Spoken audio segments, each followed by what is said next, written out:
everyone. Myself, Pritili Modak.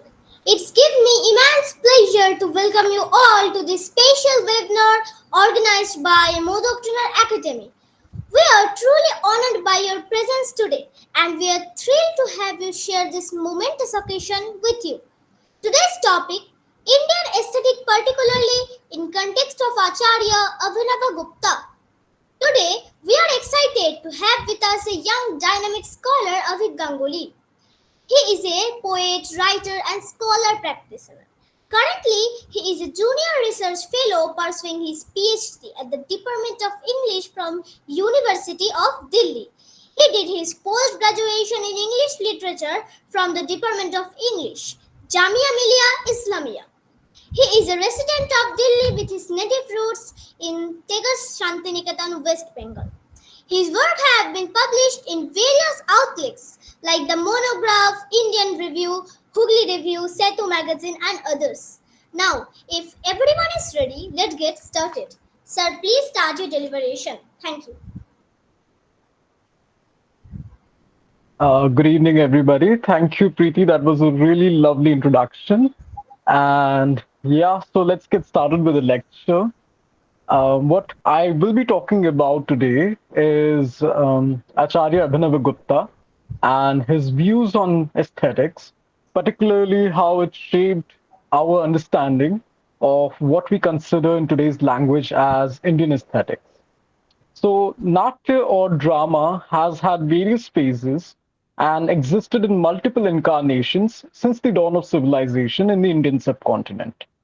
It has existed in both the high Brahmanical tradition and the folk theatre tradition of the tribals.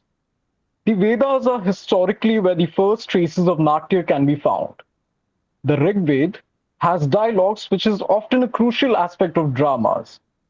Many of the Rig Veda's dialogues are between personalities like Yamraj and Yami, Purvaras and Urvashi, yet the very act of codifying the practice of Natya itself was carried out in Bharat Muni's Natya Shastra, which is dated somewhere between 200 BCE and 200 CE. The practice of theatre in the subcontinent possibly dates beyond 6th century BCE, as can be seen from the Natya Sutras, or also what can be called as Actors' Sutras, of Silalin and Krishashva, cited by Panini in his Ashtadhyayi, a work on grammar, where there's no references to playhouses. The most important work on Indian poetics and drama is Bharat Muni's Natya Shastra. The text deals with the ritual and mythology as connected with the early mysterious performances, the characterization of the developed literary drama, which was purely aesthetic rather than sacral goals and proceeded from well-elaborated principles of acting. And last but not the least, the theory of the drama itself. Various commentaries have been written on this text, the most famous of which is the 11th century Kashmiri Shaivite philosopher Acharya Abhinavagupta's Abhinavabharati. Abhinavagupta not only deals with the ontological problematization, but also the aesthetic questions that arise from his monistic Shaivite reading of the text. Whether the spectator interprets the dramatic action as tattva, reality and truth in another plane, or is it an error, or is it a form of superimposed reality, or what we can call aropa.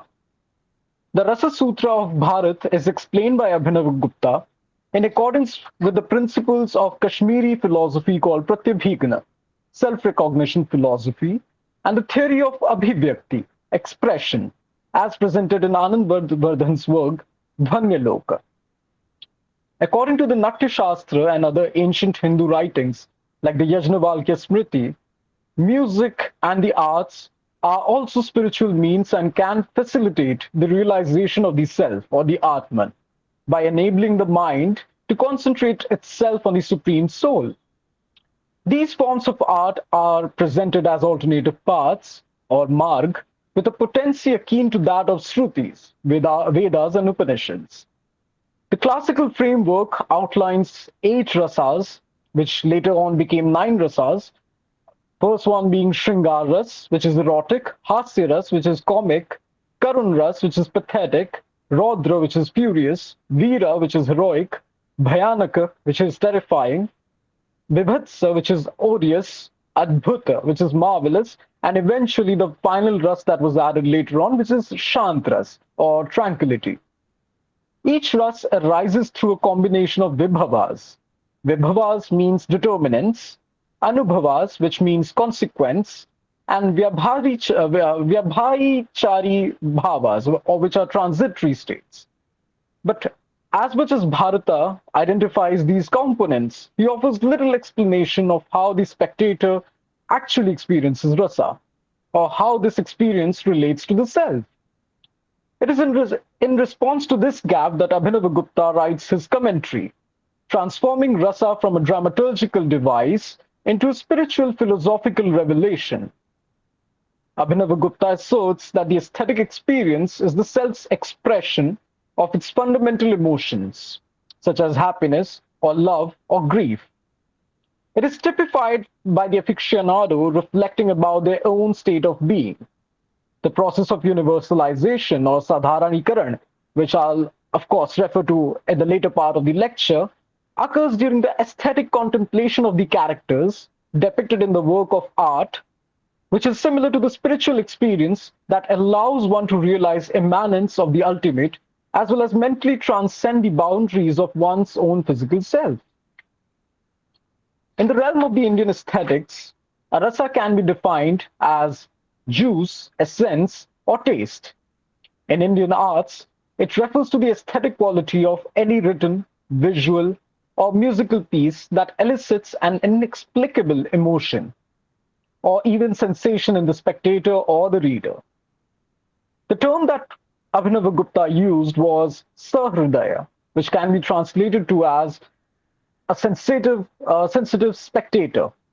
So the sensitive spectator refers to someone who has their heart aligned and can relate to and connect with the work emotionally rather than for the sake of it, which is something that the aestheticists, Victorian aestheticists, often talked about, arts for art's sake. Here, it's not arts for art's sake, rather, it's arts for what we can call spiritual sake. The Natya Shastra contains a separate chapter devoted to the conception of rasa, but Abhinava Bharati offers the most thorough presentation of it in play, music, and other performance arts, providing the enduring beauty of an ancient Indian aesthetic tradition. However, there has been a strong continuity of tradition when it comes to the discourse on Rasa Sutra.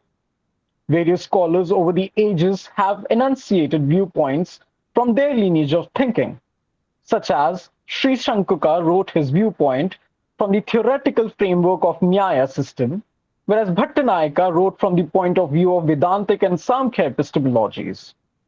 Abhinavagupta in turn questioned and disproved both of these schools of thought by using logical arguments from the Shapvite epistemology.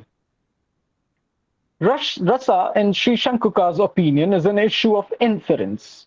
The hero's deeds are artfully depicted by the actor, who deftly presents the vibhavas and the other aspects that suggest a particular sthyayi. Because the sthyayi has been imitated, it is specifically designated as rasa. The rasa itself is discussed here as an aesthetic experience from the audience's perspective, with inference as the discriminatory function. To the audience, its presence is implied through the power of its middle terms, or lingas, viz. The causes and effects of emotions and the transients. Thus, it is a theory that the audience infer the rasa by a logical process. Bhattinayaka whereas believed in rasa bhogena bhujyate, which loosely translates as rasa, that is something to be indulged in at the universal level as bhoga or enjoyment. Bhatta was able to universalize the phenomenon of rasa. The aesthetic indulgence is carried out by a procedure called bhavana or bhavakatava and realized or enjoyed by another activity, bhojakatva. Thus, according to him, besides abhida, there are two more powers of the word, viz. Bhavakatva vyapara and Bhojakatva Vyapara. Yet the biggest drawback in his theory is his failure to explain the essential nature of the subjective and the objective aspects of the aesthetic experience. The viewpoints of Sri Shankuka and Bhattanayaka were rejected by Abhinavagupta. He emphasized that the aesthetic experience is explained by Dhwani's theory itself.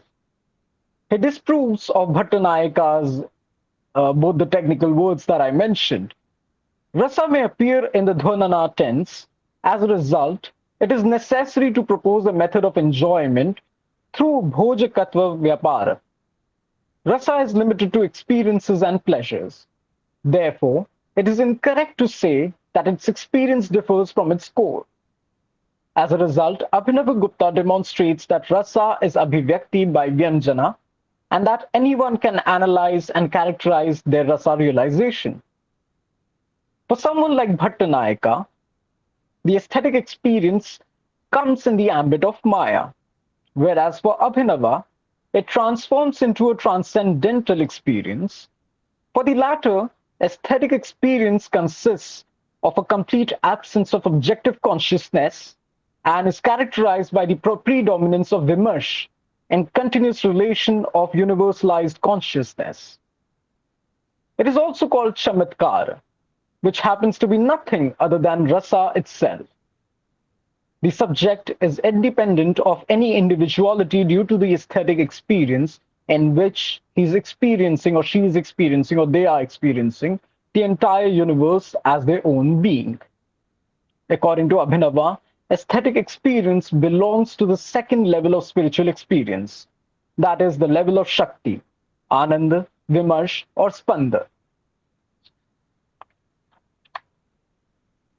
The Upanishads usually talk about four types of experiences, which are wakeful, which is Jagrat, dream, Swapna, deep sleep, Shushupta, and transcendence, which is Turiya. But the Kashmiri Shaivite philosophy adds three more stages, one of which is pure or Turyatita.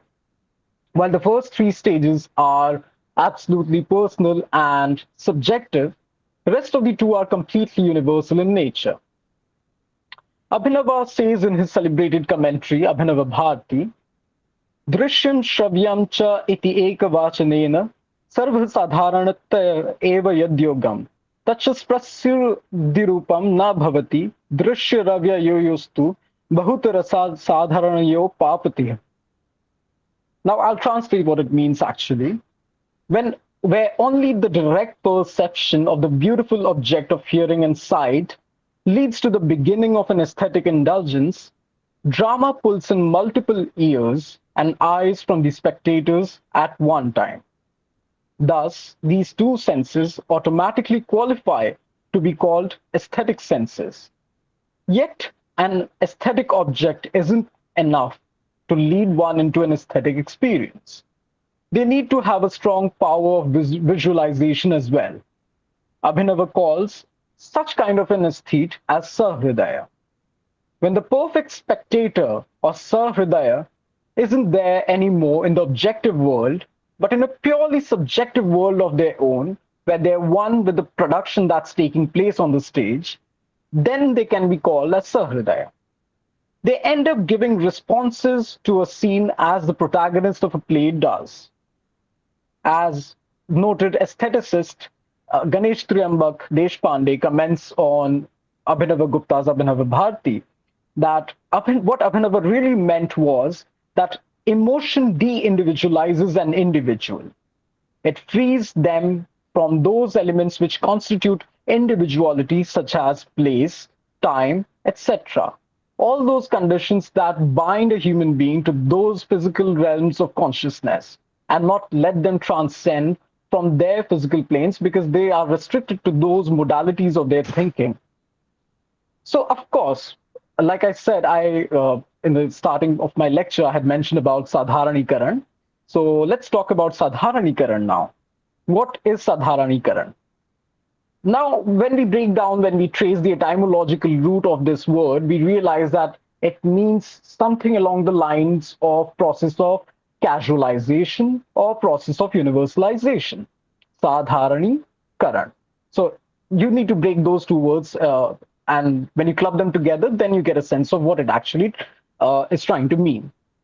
So, at the heart of Abhinavagupta's aesthetic philosophy lies the pivotal concept of Sadharanikaran, which is often translated as universalization or departicularization of emotion. Like I had mentioned Ganesh Triyambak Deshpande's comment that emotion de-individualizes an individual.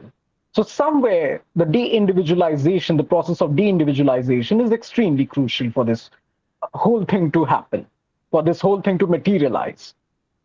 Unlike ordinary emotions bound to particular times, places, identities, and causes, those experienced in an aesthetic context are abstracted from their specificities.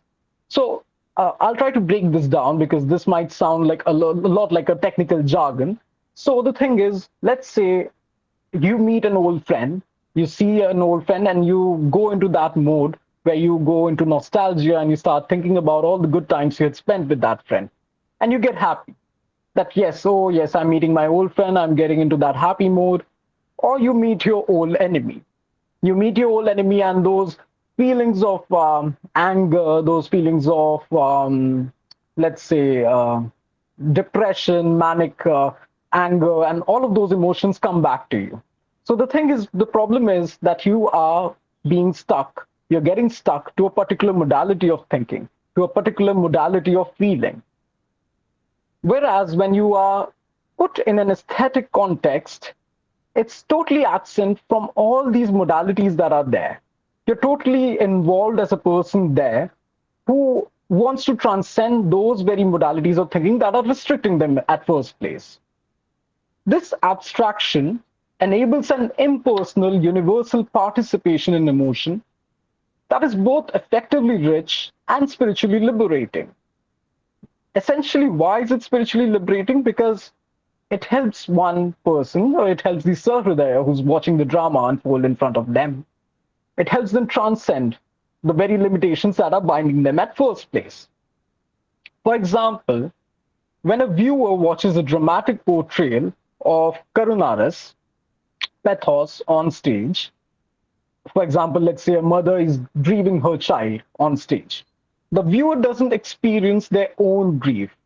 Maybe the viewer might be a man, he might have never given birth to a child. So of course, how can we say that the viewer is able to relate to the woman that's playing the part on stage?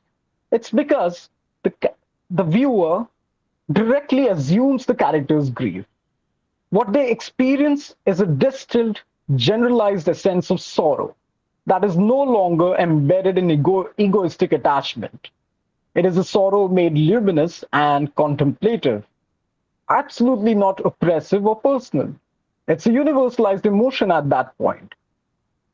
This, for Abhinavagupta, is aesthetic savoring or asvada, a form of awareness that hovers between emotion and understanding.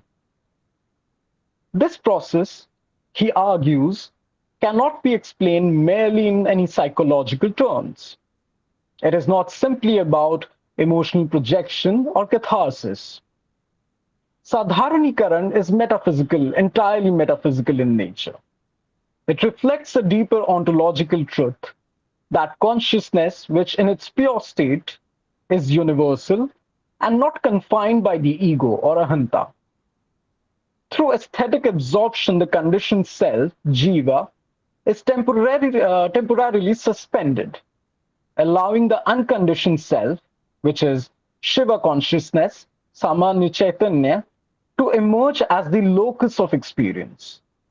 The Rasika, or the Sahridaya, the sensitive spectator, thus becomes a vessel of universal subjectivity, momentarily freed from the very limitations of individuality that are holding him, her, or them down.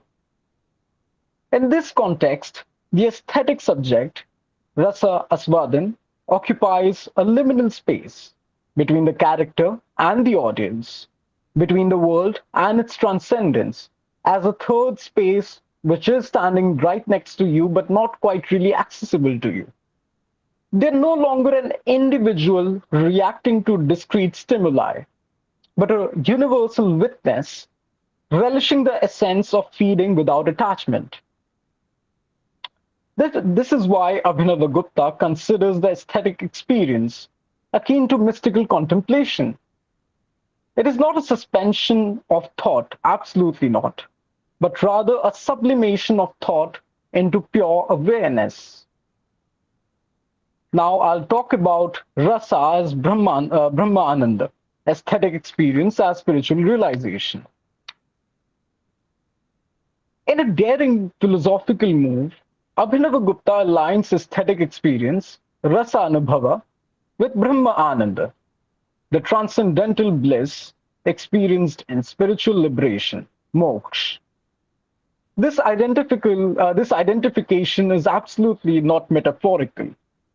It is grounded in his ontological framework of the Kashmiri Shaiva philosophy. For him, the Ananda experienced during aesthetic immersion is structurally and existentially homologous to the bliss of self realization. This argument is grounded in several parallels in both aesthetic and spiritual experiences. The ego ahankar is dissolved or bracketed. The experience is self validating, not instrumental. It exists for its own sake. There is a merging of the subject and the object, not through confusion, absolutely not, but rather through non dual awareness, advaya jnana.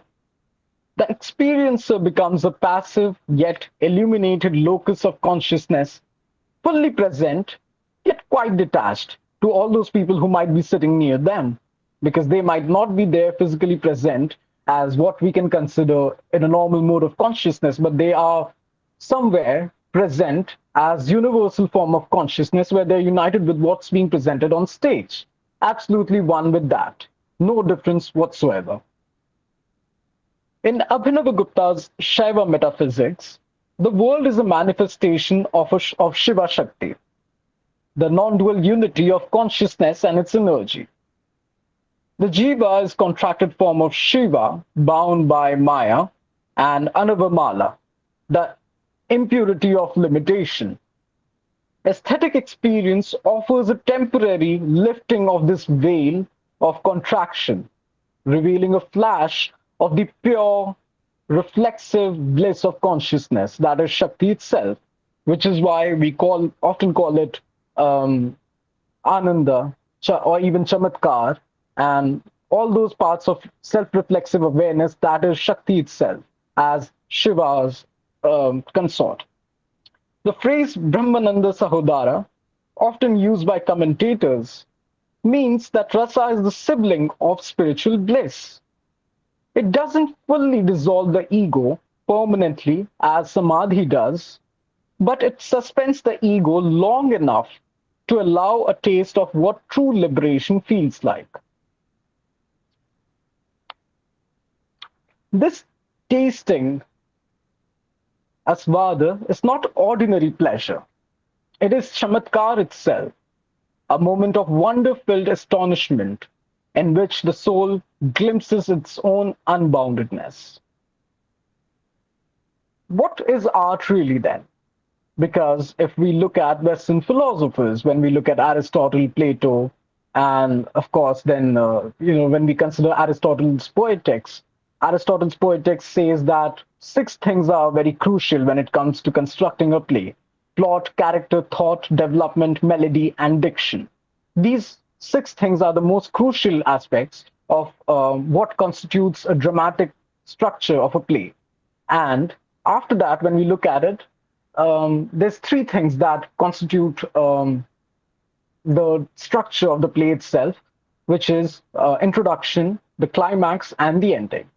But herein, in Indian context, we see that not only is it transformed into something or as a vessel for seeking enlightenment, not merely for simple entertainment that's being projected on stage to distract the crowds, something that's being played out on stage. Instead, entertainment, if we can call it entertainment, of course. I mean, there's a whole raging debate of whether you can call it art or you can call it entertainment.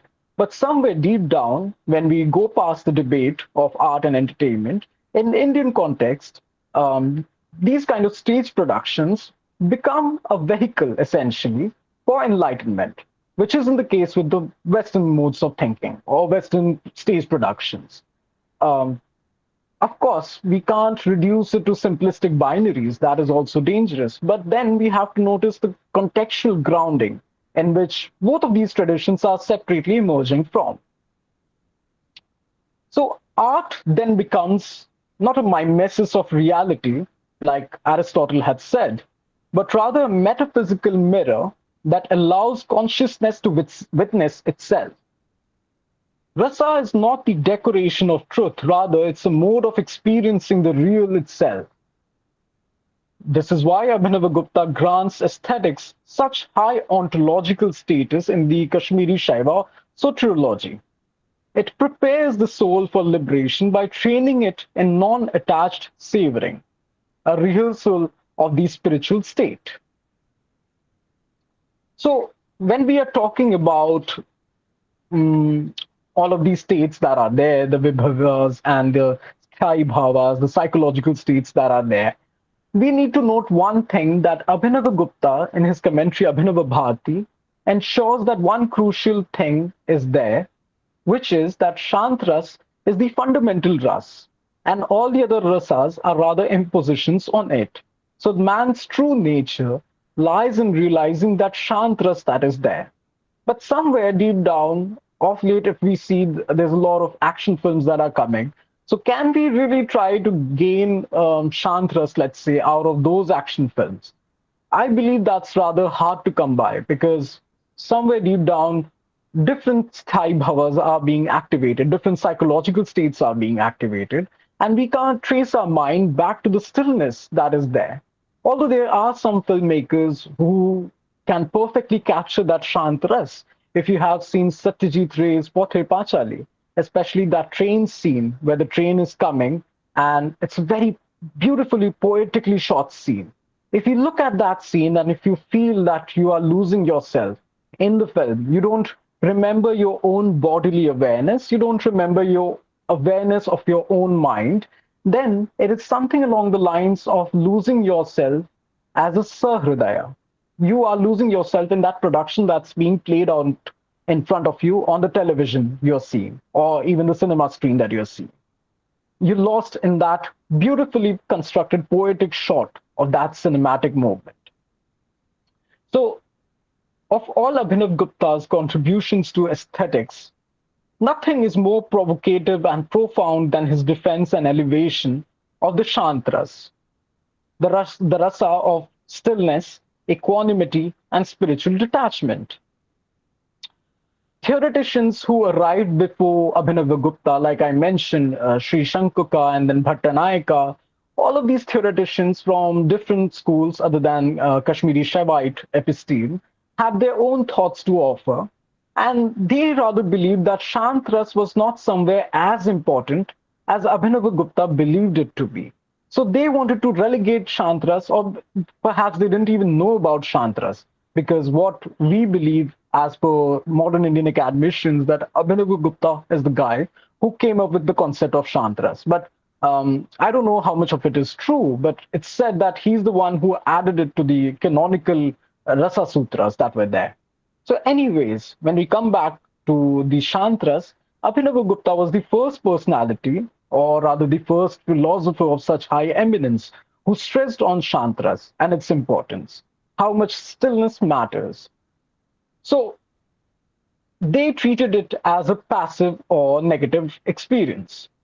Abhinavagupta, however, positions Shant as the culmination of all the aesthetic experiences, the rasas from which all others emerge and into which they ultimately dissolve.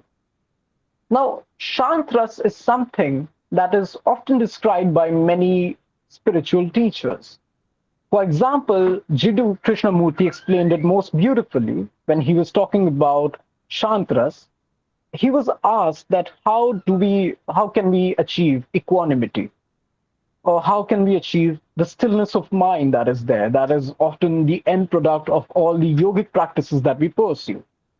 And Krishnamurti replied very calmly that, let's say you're sitting in front of the Ganges or you're sitting in front of the lake, or if you're just taking a stroll down the park and you notice the birds chirping, you notice the sun setting down on the lake, you notice crimson hues spread across the skies, and absolutely beautiful nature.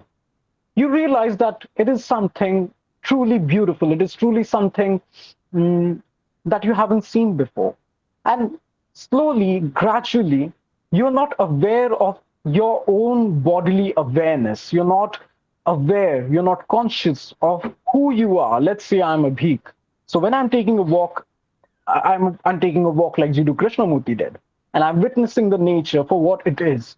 I'm not going into thinking, oh yes, this is, this tree is ugly or that tree is beautiful.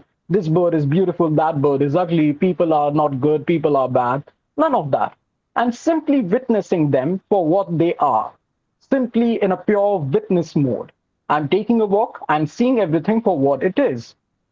I go into a peaceful state. I go into what can be called the Shantra state that I ultimately go into, and I realize that I forget my own nature, I forget my own name, I forget my bodily awareness, I forget the awareness of my mind, and I go into a state which is beyond all these imposed, let's say, societal conditions. Because somewhere I've been deeply conditioned to believe that I'm a Abhik Ganguly. But am I really a Abhik Ganguly? And I mean it in a metaphysical sense, not in a purely physical sense. Of course, I'm a Abhik Ganguly. I know that. But am I really a Abhik Ganguly? You know, are you who you are? That is something that, Shantras makes us question. Because we realize ultimately our true nature is the Shiva consciousness itself. We are not really, differentiated beings when we transcend those bodily limitations.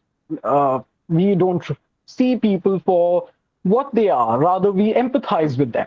We understand, all right, they are coming from this condition. They have been conditioned in such a way that they will act that way. They will behave in that way. They'll function in that way because they have been brought up in such manner. They have been conditioned by the society. The deconditioning is extremely important. And of course, like I'm talking purely from Krishnamurti's point of view. But my point was to explain what Shantras is actually all about. So, Abhinava argues that all emotional flavors, be it rati, love, bhaya, fear, rodra, anger, when experienced deeply and universalized, lead the sensitive spectator into a zone of detachment and quietude. This is not an absence of feeling, but a transmutation of feeling into spiritual repose. In this sense, Shant is not one ras among others. It is the ontological ground of all the rasas, as just as pure consciousness underlies all the mental states and all the physical states that are there. The pure consciousness you will find has always been there. It's not something that you have to discover separately. You are a part of it already. You are Shiva already. That's the whole point that Abhinavagupta points to drive. Philosophically, Shantras represents the cessation of desire and the realization of inner plenitude, or Purnataha.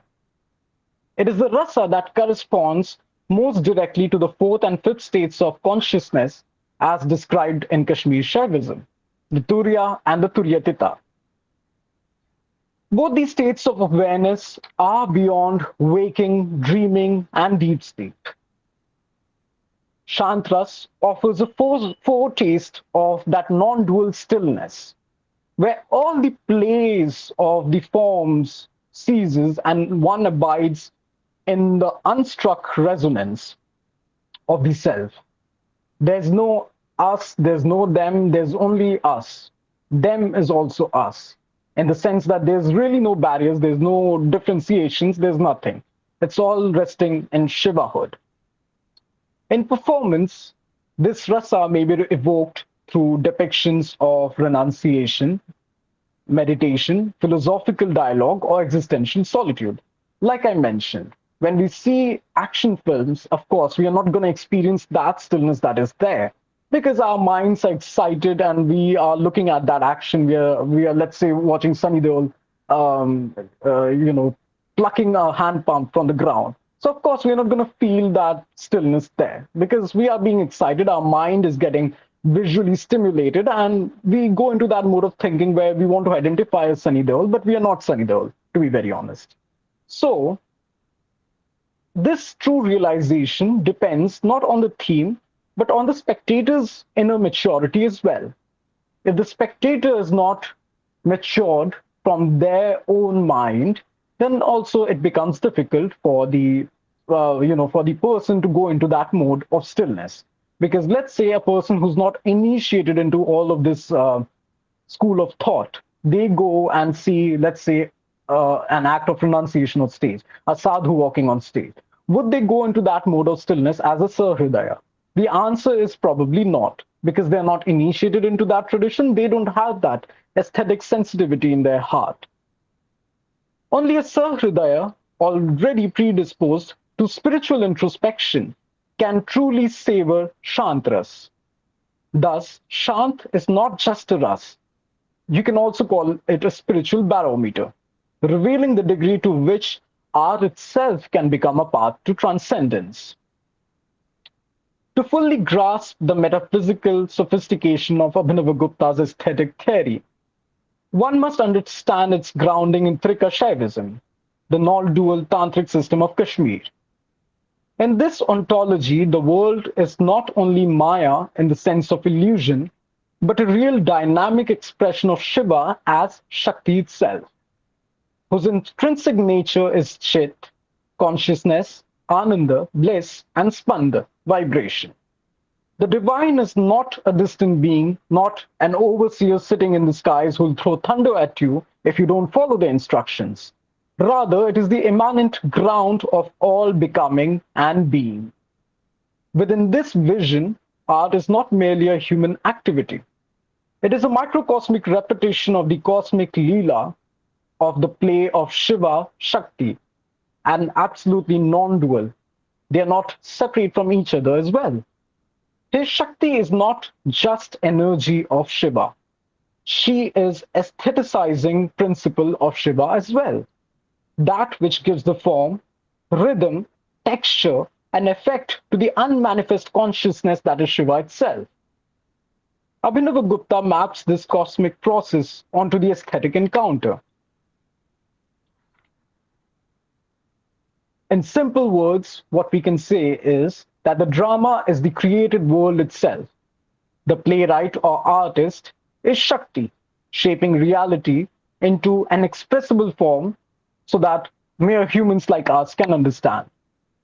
The spectator, when egoless and absorbed in the production of the play that's happening in front of them, becomes Shiva, the witnessing consciousness, the witnessing awareness, whatever you want to call it. The rasa is the blissful recognition of pratyabhigna, of this unity that's happening. Thus, the act of aesthetic contemplation is a reenactment of the divine play. Just as Shiva becomes the world through Shakti and then reabsorbs it in awareness, so too does the Rasika lose themselves in the world of the play, only to rediscover the self through the experience of rasa. Importantly, Shakti's role is not passive. She is the one who stylizes, abstracts, and infuses emotion with communicability. Without Shakti, rasa cannot manifest. Without Shiva, there's no one to relish it. Their union is the precondition of aesthetic experience, just as it is the foundation of the universe. Abhinavagupta's aesthetics, then, is not simply about art. It is a soteriology, a vision of liberation through everything that is beautiful, through everything that you can savor as a form and as a contemplative enjoyment. It is rooted in a cosmology where expression and realization are one and the same, where the aesthetic mirror becomes the mirror of the self that we have somehow forgotten to look at, because our hearts, which we can call mirrors, are covered with the dust of this material world that we live in. Though this perfect spectator does indeed recall from their repository of memory trace in order to identify with and psychologically visualize what is being played out on the stage, The technical term used for such a scenario is charvana. Thus, charvana is of the nature of reflecting over what has been so called back to the conscious level. Abhinava clearly states how rasas themselves are separate from time. For example, in a scene dominated by Shringar, the amorous rasa, for example, the determinants, vibhava, would be all of those factors arousing the character's emotion of delight, rati, a beloved, pleasure gardens, fragrant creams, let's say, or even garlands.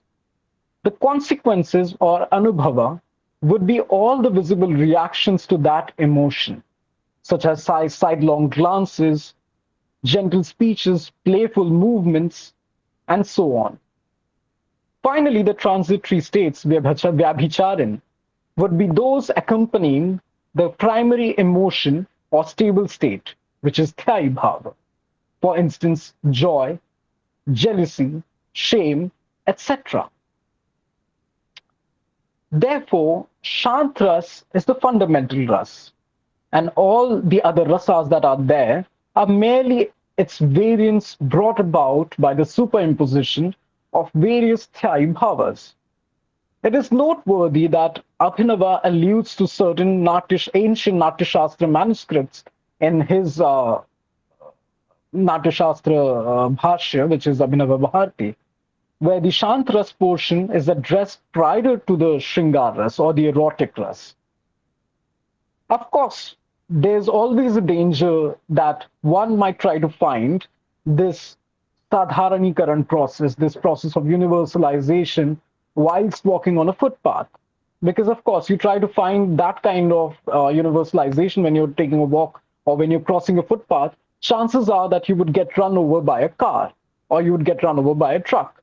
So you can't obviously do that when you are taking a walk on a footpath or you're crossing a road with heavy traffic. So one should never mistake that everyday life with this artistic realm that is there. All of this is meant when there's, let's say, a poetry recital, when there's a stage production that's taking place, or there's something along the lines of an artistic performance, the artistic realm, which is different, quite different from waking moments of the mundane daily life that happens around you. Because of its empirical character, the everyday world is rife with both pleasure and pain. But the aesthetic realm is devoid of such experiences.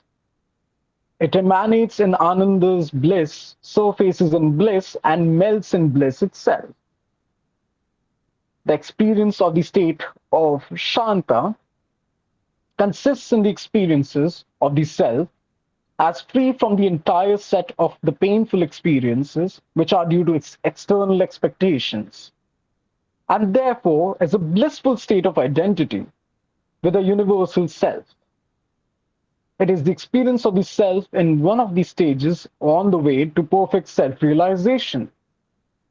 Such a state of self, when presented either on stage or even in poetry, and therefore universalized, is responsible for the arousal of a mental condition which brings into the state of transcendental bliss for the audience. With this, I would like to conclude. I hope that the lecture was beneficial to whosoever who tuned in today. And if anybody has any questions, I guess I'll be open to answering them if I can, if it's within my ambit of answering.